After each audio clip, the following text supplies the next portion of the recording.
Praise the Lord. Maayong adlaw kanatong tanan mga kaigsunan. Ug anhin na sad ta karon magabasa sa pulong sa Ginoo mga kaigsunan nga atong pagbasahon. Ug aron natong masabtan mga igsunan atong basahon diri sa Roma 3 mga kaigsunan. 3 then verse 23 mga kaigsunan.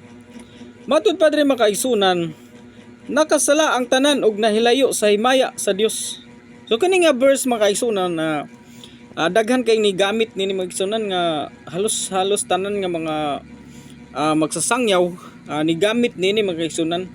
Pero ato ni nga gituki o gi-research gid ni mga kaigsunan kung asa ni gistorya mga kaigsunan ni Apostol Pablo. Kay sa panahon ni Apostol Pablo mga kaigsunan, buhi pa ang mga apostoles diri sa Israel nga nagsangyaw sa pulong sa Ginoo. Ug si Apostol Pablo sa mga igsunan nagsangyaw ngadto sa uban nga mga lugar sa mga Gentile. So kini gistorya ni mga kaigsunan ni Apostol Pablo kini nga verse nakasala ang tanan og nahilayo sa himaya sa Dios. So diri ni siya gisulat sa taga Roma. So aton basahon mga igsunan nga atong gisulat kini ni Apostol Pablo. Matod ba diri? Ang sulat ni Pablo alang sa mga taga Roma. Praise the Lord. Mo ni mga igsunan nga gisulat ni diri sa uno. Praise the Lord. So na diri gisulat niya ang sala sa katawhan. So gisuwat niya ngadto sa taga Roma, sa katawhan sa Roma. Mo ni nga ang sala sa katawhan. So na sa Roma 1. Praise the Lord. Oh, mao gid na siya mo kuan misunan Roma 1 then diri ta sa 18 mga kaigsunan ngadto sa unahan mao na ang sala sa katawhan nga gibat-bat ni Apostol Pablo. So ato lang nang lakbitan niya pero taas-taas mga igsunan 18 ngadto sa praise the Lord 32 then diri hukom sa Dios. So gibat-bat ni Apostol Pablo mga kaigsunan ngadto sa taga Roma mga kaigsunan. So dili ni sa tanan kay niya naman diri nga mga kaigsunan nga praise the Lord sa 23 mga kaigsunan diri sa Roma 3:23 nakasala ang tanan og nahilayo sa himaya sa Dios. So kaning tanan diri nga gisgutan mo ison katong mga tao sa Roma mga kaigsunan kay gisulat man dito sa taga Roma. Praise the Lord. Atong balikon diri mga igsunan para yung masabtan mga igsunan. Ang sulat ni Pablo alang sa mga taga Roma. So sila dito taga Roma. Mga kaigsunan no, taga Roma. So mao na siya nga si Apostol Pablo diha sa 1 then sa verse 18 gikuano ang sala sa katawhan. Praise the Lord. So man nga dunay sala ang katawan sa taga Roma. So sundin yung mga kaigsunan Roma, taga Roma then 1 then 18 nanay title di ang sala sa katawhan sa Roma na mga kaigsunan. Mo to nga pag-abot diri sa 2 mga kaigsunan o sa 3:23 mo na nagingon nga nakasala ang tanan og nahilayo sa himaya sa Dios. So dito niya gisuwat sa taga Roma. Praise the Lord. Atong basahon sa 22 mga igsunan. Og gihimong matarong sa Dios ang mataw pinagi sa ilang pagtuo kang Hesukristo kay managsama man ang tanang mga tao. Muna mga kaigsunan nga kung mutuo sila sa atong Hesukristo, praise the Lord, mahimo silang matarong mga kaigsunan. So dili lang ingon nga pagtuo mga kaigsunan kay kung pagtuo lang mga kaigsunan mulabag na sa uban nga mga verse nga gibat-bat sa mga apostoles. So kanang ingon nga pagtuo sa atong Hesukristo inuban na sa mga buhat. Kay kung mutuo ka ni Hesukristo maisunan amutuman sad ka sa iyang gipang sugo o sa iyang mga gipang sangyaw, di ba? Atong Hesukristo maisunan nagsangyaw man to nga unsa imong buhaton.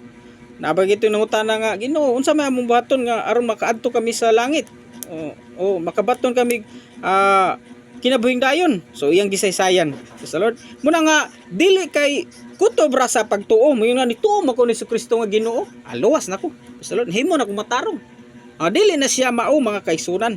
Kaya ang tao mga kaigsunan hukman pinaagi sa iyang mga buhat. So atong basahon diri sa gibat-bat ni Apostol Pablo diha Japon sa Roma. Roma 2 nya 6 mga kaigsunan. Matud pa diri kay hukman sa Dios ang matag tawo sumala sa iyang mga buhat. Pastor mo na mga kaigsunan nga ang tao mga kaigsunan hukman pinagi sa iyang mga buhat dili sa pagtuo. Pastor muna nga atong Jesucristo istrikto kay siya sa sala. Praise the Lord. Mingon siya nga biyain ninyo ang sala. Praise the Lord. Ug pagbuhat kamo maayo. Mo nang mga walis sa mga apostoles ug ato sang Jesucristo nga biyaan ang sala. Kay ngano man kanang sala may sunod buhat man nga dautan. Praise the Lord. Dili man na buhat nga maayo. Praise the Lord. Mo nga ang tao mga kaigsunan hukman sa Dios ang matag tawo sumala sa iyang mga buhat. Praise the Lord. Mo na mga kaigsunan nga ang mga apostoles matud pa sa mga apostoles diri ka nga Apostol Santiago atong basahon mga kaigsunan. Diri sa Santiago mga kaigsunan, dos mga kaigsunan, Santiago 2 nya 14 ngadto sa unahan atong basahon. Ang pagtuo ang mga buhat. Mga igsoon, unsay kapuslanan kun ang usa ka tawo moingon nga siya may pagtuo apan walay maayong binuhatan?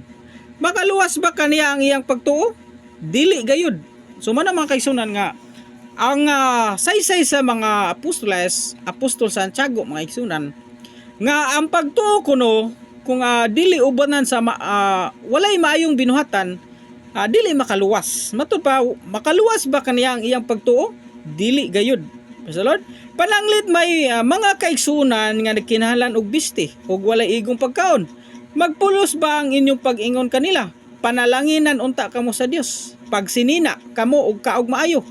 Kung dili ninyo sila hatagan sa ilang gikinahanglan. So ano mga kaigsunan nga muingon lang ka nga panalanginan unta kas Ginoo. Sa man example may sunan nga dunay mga tao nga walay gikaon. Praise the Lord. Nagtanaw lang ta. Dunay mga tao nga walay mga purol, walay mga bisti. Katawa lang ta. Ngayon panalanginan ra sa Ginoo, pakanon ra sa Ginoo, bistihan ra sa Ginoo. Makapus ba ang atong pagtuo mga kaigsunan sa Ginoo kung dili na to sila hatagan? Matud ba dira kung dili ninyo sila hatagan sa ilang gikinahanglan? Praise the Lord. Pag sinina kamo og kaog maayo. Praise the Lord. Ingon ni ang pagtuo patay kini kung dili ubanan sa buhat. Mo na mga kaigsunan uban mingon nga panalanginan ang takas Ginoo. Tagaan takag pagkaon sa Ginoo. Pero doon ang ta kay kahatag ba pero dili ka mohatag kay pagtuo ra lagi mo gibuhat. Imong buhaton kay mao lagi na imong nahibawan nga maluwas ang pinagpagtuo. Sa Lord. Muna mga kaigsunan gisaysay diri ni Apostol Santiago mga kaigsunan nga ang pagtuo nga dili ubanan sa maayong binuhatan dili makaluwas mga kaigsunan. Matud ba makaluwas ba kaniya ang iyang pagtuo? Praise the Lord. Mga igsoon unsay kapuslanan kung ang usa ka tawo moingon nga siya may pagtuo apan walay maayong binuhatan? Makaluwas ba kaniya ang iyang pagtuo? Dili gayud. Gibutang pag gayud Kung sakuan pa namison, dili gyud ba? Praise the Lord. Panalit may mga kaigsunan nga kinahanglan og bisti og walay igong pagkaon. Magpulos ba sa iyang ang iyang pag-ingon kanila panalanginan unta kamo sa Dios? Pag sinina kamo og kaog maayo. Dili kun dili ninyo sila hatagan sa ilang gikinahanglan. Ingon ni ang pagtuo patay kini kun dili ubanan sa mga buhat. So mo na mga kaigsunan gisaysay na nila para kita makabantay ba. So ang imo kuno pagtuo na may sunan patay. Walay kapuslanan ba kay wala may mayong binuhatan kay ang tao hukman man pinagi sa mga buhat. Di ba gisaysay man ni Apostol Pablo. Maski atong Jesucristo magdala ganti. Igbalik niya. Gantihan ka pinagi sa mga binuhatan. Praise the Lord mga kaigsunan. Diri sa 18 mga igsunan, apan dunay moingon, ikaw may pagtuo ug ako may mga buhat. Ang ikatubag ko mao kini. Pakita ako sa imong pagtuo nga walay buhat ug pakiton ko ikaw sa kong pagtuo pinaagi sa kong mga buhat. Nagtuo ka nga usaray Dios, maayo ka na. Praise the Lord. Apan ang mga demonyo nagtuusab ni ana ug nagkurog sa kahadlok. Praise the Lord. Muna mga kaigsunan nga ang kada ko ng pagtuo nga dunay Dios. Subot pa sa ni tuog ka nga dunay Dios. Praise the Lord. Pero ang mga yawa sa guno mga kaigsunan, ang mga dautan nagtuusad. Praise the Lord. nagtuo sa Ginoo nga usa ray Dios. Mga igsunan nga naay Dios, mga igsunan matud pare nagtuo ka nga usa ray Dios. Maayo ka na. So kay usar man ang Dios maisunan. Apan mga demonyo, ang mga demonyo nagtuo usab niya na ug nagkurog sa kadlok. Praise the Lord. Muna mga kaigsunan, matud padre buang-buang kinahanglan ka ba bang saysayan nga ang pagtuo nga dili ubanag mga buhat walay kapuslanan? Praise the Lord. Muna nga mga kaigsunan nga ang imo kuno pagtuo kung dili ubanan sa mga buhat walay kapuslanan nagingnan padre buang-buang. Praise the Lord. 71 may sunan sa usa bang pagiya nga ang atong amahan nga si Abraham giisip sa Dios nga matarong dili ba tungod sa paghalad niya sa anak nga si Isaac didto sa laran? So man mga kaigsunan niya pagtuo giubanan niya buhat. Nito siya sa Dios nga padaghanon sa Dios ang iyang makaliwat. Pero giingnan man siya sa Dios nga ihalad na imong anak nga si Isaac dito sa laran. Unsa man na ihalad may sunat patyon. Misulod. Nya karon ko patyon to si Isaac, kisa pa may musanay. Katiguang naman to si Sarah may sunan. Mo to nga gihalad gyud ni Abraham ang iyang anak mga isunan. Iya yung gibuhat. Gibanan niya buhat ang iyang pagtuo nga to sa Dios. Pagtuo nga pasanayon, di ba? Mo to nga pagabot niya sa laran mga kaigsunan, iya na natong dunggabo ng iyang anak kay patyon to sa laran, iyang dauban mga kaigsunan kay daan naman tog sugnod. Kasi lalo pusporo. Ningo na ginoayaw. Dunay karnero dito at lingi sa imong tuo masiguro to. Mga kaigsunan, muto dito karnero nga nasalingit na ipit ba dito sa kakahuyan. So muna nga kato na lagi halad mga kaigsunan, muna nga ang pagtuo ni Abraham mga kaigsunan giubanan og buhat muto nahimo siyang matarong at tubangan sa Dios mga kaigsunan. Dili kay muna ani tuo man ko nimo Ginoo nga musanay ni ang akong kaliwat, dili ko ni halad akong anak koy. Unsa man pagahimo ni Abraham nga matarong? Salamat. Unsa man pag prove niya nga doon na siya pagtuo kung dili niya ubanan sa mga buhat. Praise the Lord. Busa klaro kayo nga ang inyong pagtuo giubanan sa mga buhat. Praise the Lord. Busa klaro kayo nga ang iyang pagtuo giubanan sa mga buhat ug ang iyang pagtuo nahingpit pinagi sa iyang mga buhat. Praise the Lord. So man mga kaigsunan, mausab kita mga kaigsunan. Doon natin pagtuo sa Dios. Pero moingon nga tagay mig pagkaon di abi gutom na kay misanan do na kay pagtuo sa Dios ningon ka nga panalanginan ta ka sa Dios brad adto lang sa lain brad panalanginan ta ka sa Ginoo kaon man niya tamog maayo dito kaonon mo sa Dios mo toy gistorya diri sa igbaw magsunan sa apostoles nga praise the Lord matud pa atong basahon ri pananglit may mga kaigsunan nagkinahanglag og biste og wala igong pagkaon. Magpulos ba ang inyong pag-ingon kanila? Panalanginan unta kamo sa Dios. Pag sinina kamo og kaayong maayo. Kung dili ninyo hasilatagan sa ilang gikinahanglan. Ingon ini pagtuo patay kun dili ubanan sa buhat. Muna mga kaigsunan nga ang imong maayong binuhatan mo na naghingpit sa imong pagtuo ngadto sa Dios. Praise the Lord. Mo sa to si Abraham mga kaigsunan nga ang iyang buhat utoy nihingpit nga kaigsunan nga mahimo siya nga matarong at tubangan sa Dios. Matod pa sa 22, busa klaro kayo nga ang iyang pagtuo giubanan sa mga buhat o ang iyang pagtuo nahingpit pinagi sa iyang mga buhat. Praise the Lord. Muna nga dili pwede nga pagtuo lang mga kaigsunan. Dapat ang ubanan nimo sa maayong binuhatan. Praise the Lord. Diri sa 24 mga kaigsunan, busa nakita ninyo nga ang usa ka tawo isipon sa Dios nga matarong tungod sa iyang mga buhat ug dili tungod sa pagtuo lamang. Praise the Lord. Muna nga dula kay pagtuo nya walay maayong binuhatan.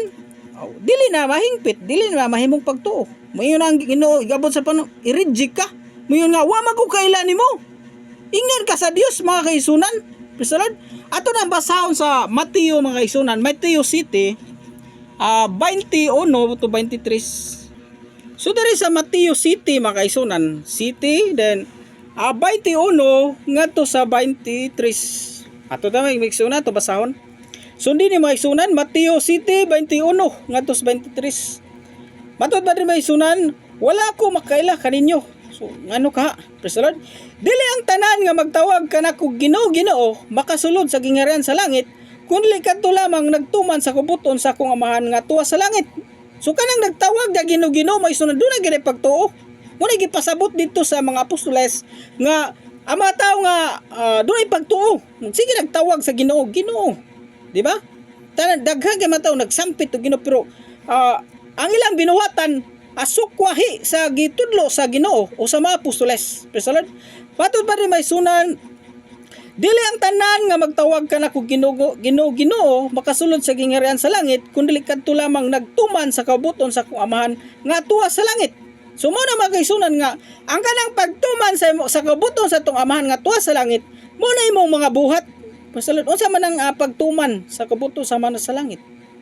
Amo na imong maayong binuhatan diri sa kalibutan kay kung dili ka maghimo nga maayong binuhatan mga kaigsunan wala ka katuman. Praise the Lord.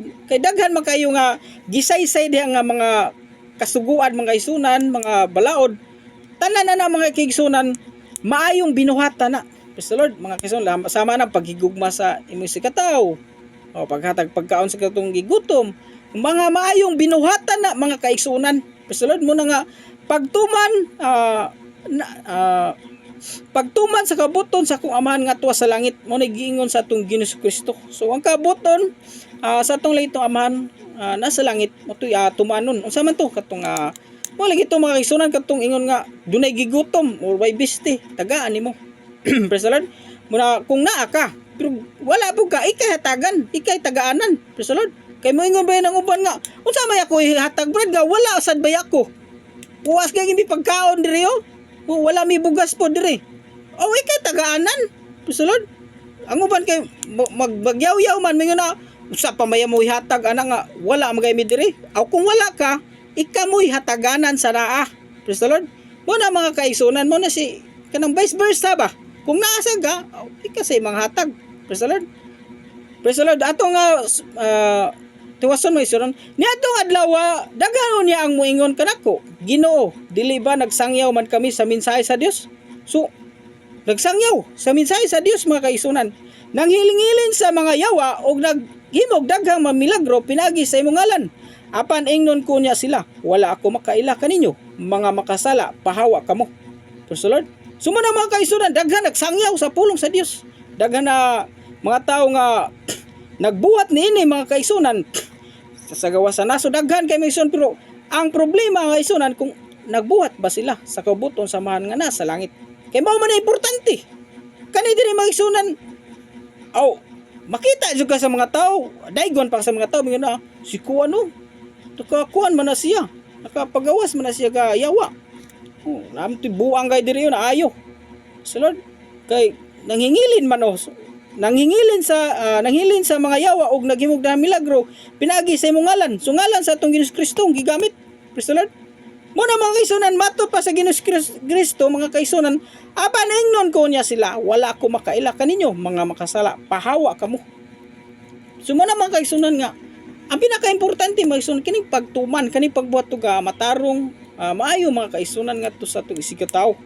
Kay kani siya inani mga kaigsunan kani diri nga gisulti mga isunan murag kanang daghan man gud ang muhimo ani kay ngano ang ngalan sa Ginoong Kristo may isunan mo gunay saad muna nga kung nakay pagtuo mahimo na pinagisi pagtuo nya wa ka nagbuhat sa kabuton sa Amahan nga nasa langit amangadto jud ka sa impierno papahuwaon ka sa tubangan sa atong Ginoong Kristo abot sa panahon.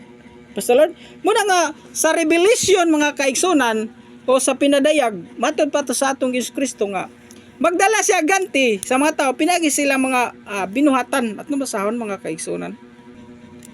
Diri sa gipadayag mga kaigsunan 22 sundi mga kaigsunan si Jesus mingon mubalik ako sa dili madugay nga magdala ganti aron ihatag sa tagsa-tagsa sumala sa iyang binuhatan. Praise the Lord. Ako ang Alpha ug ang Omega, ang una ug ang ulahi, ang sinugdan ug ang katapusan. Praise the Lord. Mo na mga kaigsunan nga ang atong Hesus Kristo mga kaigsunan inigbalik niya mga kaigsunan magdala siya ganti mga kaigsunan sumala sa atong mga binuhatan. Why exempted mga kaigsunan kung sa mga example buhi pa ta maabtan sa atong Hesus Kristo. Praise the Lord. Magdala siya ganti. Praise the Lord. Wata kay bag unsay iyay ganti. Yan na raman siya nga magdala ako ganti. Praise the Lord. Nga ihatag sa tagsa sumala sa iyang binuhatan. Wa jud ningon na Ginoo magdala ko ganti sumala sa ilang mga pagtuo. Praise the Lord. Kay daghan ba kay mga tao mga igsunan nintuo, mga kaigsunan. Parte daghana mga igsunan. Pero mo na mga igsunan nga ang Dios mga igsunan kay balo man nato sa to kasing-kasing, sa to una-huna, sa to mga buhat, mga sikreto mga buhat, mga natago, kay balo na siya tanan mga kaigsunan. Way matago na to mga kaigsunan mo na nga magdala siya og ganti sa tagsa-tagsa sumala sa to mga binuhatan. Kay doon na ba yung mga tao may igsunan nga maayo sa tubangan. Then sa ila day nga nakatago, bati sila. O dautan ang ilang mga plano, ang ilang muna nga ang Dios mismo nga igsunan, sila ray nakaibalo. O muta kita mga tao man kana siya maayo kayo. Pero ang Dios day maigsunan nakaibalo siya sa nakatago. Nga igsunan mo na nga ang binuhatan aadto ka hukman. Kaya mga tao daghan mga tao ato makitan kadako na niya pagtuoy. Kaning kuan nabalhin man ang bukid ngadto sa dagat. O may kadako nagpagtuo ng tawana. Salud. Muna mga kaigsunan nga dili pinagi sa pagtuhok man ng tao kundi sa mga binuhatan. So atong balikot og basa mga kaigsunan diri sa Roma 2:6. Diri sa Roma 2:6 mga kaigsunan, matud pa diri mga kaigsunan, kay hukman sa Dios ang matag tao sumala sa iyang mga buhat. So matag tao mga kaigsunan so hukman.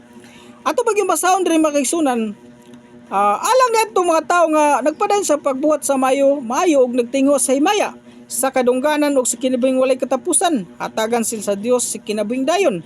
Apan ipahangtang sa Dios ang iyang kasukog kapungot ngadto sa mga tao nga nagunahuna lamang silang kaugalingon ug nagsalikway sa kamaturan o nagbuhat sa dautan. Sakiton og pauntuson ang tanan nga nagbuhat og dautan. Una ang mga Hudyo ug unya ang mga dili Hudyo. So iyang gi-mention de maigsunan nga Gentile kuno una dayon una ang mga Hudyo kani mga Jew mga kaigsunan kundi sunod ang kani mga dili Hudyo. Praise the Lord. Muna nga ang Dios may isun na way pinalabi matud pa rin apan hatagan sa Dios og himaya og dungog kalinaw ang tanang nagbuhat og maayo. So mao na tutugingon mga isunan nga ang nagbuhat og maayo mo to nga kabuton samahan nga nasa langit mga kaigsunan. Una ang mga Hudyo ug unya ang mga dili Hudyo kay way pinalabi ang Dios. So mao na mga kaigsunan nga ang Dios way pinalabi. Praise the Lord. Doon na pa may mga tao gud mga kaigsunan nga nangamatay na lang sila, wa sila maabti sa pulong sa Dios mga kaigsunan. Muna nga maski sa Old Testament ato mabasa nga hukman ang tao mga kaigsunan pinaagi sa ilang binuhatan. Praise the Lord. Ato basahon mga kaigsunan diri sa Jeremias 17 Gis. Diri sa Jeremias mga kaigsunan 17 dayon verse 10. Matod pa rin mga kaigsunan, ako ang Ginoo nagsusi sa hunahuna ug nagsusi sa kasing-kasing sa tao. Gantihan ko ang tao sumala sa iyang binuhatan ug sa iyang pagkinabuhi. Praise the Lord. Muna mga kaigsunan nga ang Dios mga kaigsunan ang Ginoo nagsusi sa iyang kasing-kasing ug sa iyang hunahuna mga kaigsunan. Muna nga sa ato nang gikaingon nga ang Dios mga kaigsunan naibalo siya sa hunahunag kasing-kasing sa tao iyang gisusi mga kaigsunan. Muna nga gantihan ko ang tao sumala sa iyang binuhatan ug sa iyang pagkinabuhi. Praise the Lord. Muna mga kaigsunan nga doon na may mga tao nga makita na to nga maayo kay na tawhana. Praise the Lord. Pero sa iha diyang natago mga kaigsunan dautan siya. Example na watay gi mention mga kaigsunan. Pareha na sa tuwa mga kaigsunan nga maayo kay tangadtos mga tao nana. Example ba? Pero watay giigo ha. Nga nagbuhat day tag dautan sa tago. Praise the Lord. Mao na nga ang Ginoo mga kaigsunan nagsusi. Praise the Lord. Apan ato masahon ako ang Ginoo nagsusi sa hunahuna ug nagsusi sa kasing-kasing sa tao. Gantihan ko ang tao sumala sa iyang binuhatan ug sa iyang pagkinabuhi. Praise the Lord. Mao na mga kaigsunan diri na sa Jeremias 17. Praise the Lord. Gis mga kaigsunan. So maski sa Old Testament naggisgot na siya mga kaigsunan nga hukman ang tao pinagi sa binuhatan dili sa pagtuo mga kaigsunan. Kay tanang mga tao daghan mga tao nga nagtuog Dios mga kaigsunan. Ato nagibasa ningon nga niingon si Apostol Pablo maski kuno mga yawa nagtuo sa Dios, nagtuog usaray Dios mga kaigsunan. Pero dautan man sila. Saon man to? Mo na mga kaigsunan nga ato na ikuan kung dautan ta, ya nagtuog tag Dios. Dili na lang kita magkuan nga malangit kita. Gawas kung maghinulsol ta, piya na masala, magbago ta, maghimog matarong, ang ato sa isigataw, mga isunan, igabot sa panahon, gantihan ta sa Dios, mga isunan, sa atong pagkinabuhi, pagbago, mga kaisunan. Mo na mga kaisunan nga, atong mabasa nga, sa una pang panahon, gisgutan na sa Ginoo, gisulti na niya. So diri sa Salmo mga kaisunan, ato pa ginabasahon nga speak kini sa Holy Spirit ngadto kang David mga kaisunan. Ug diri sa Salmo mga kaisunan 62 mga kaisunan, verse 12 mga kaisunan, matud pa rin mga kaisunan, imo Ginoo ang gugmang walay paglubad o gantihan mo ang tao sumala sa iyang binuhatan. So Lord, maski mga kaisunan na diri sa Salmo mga kaisunan kining sinulat ni David mga kaisunan, gantihan gyapon ang tao mga kaisunan sumala sa iyang binuhatan. Praise the Lord. Una mga kaisunan nga maski sa Old Testament mga kaisunan, mabasa gyapon nato nga ang tao gantihan sumala sa iyang binuhatan. Praise the Lord. Muna nga mga kaisunan nga ang Dios mga kaisunan, igbalik niya atong Yesus Kristo mga kaisunan, gantihan niya ang tao sumala sa iyang binuhatan. Praise the Lord. So man mga kaisunan na itong pagpasabot mga kaisunan nga sa verse mga kaisunan nga atong gisaysay hinaut nga atong masabtan ug hanggang sa sunod na lang mga kaisunan nga atong pagsaysay sa pulong sa Ginoo. God bless sa tanan ug maayong adlaw. Praise the Lord. Hallelujah.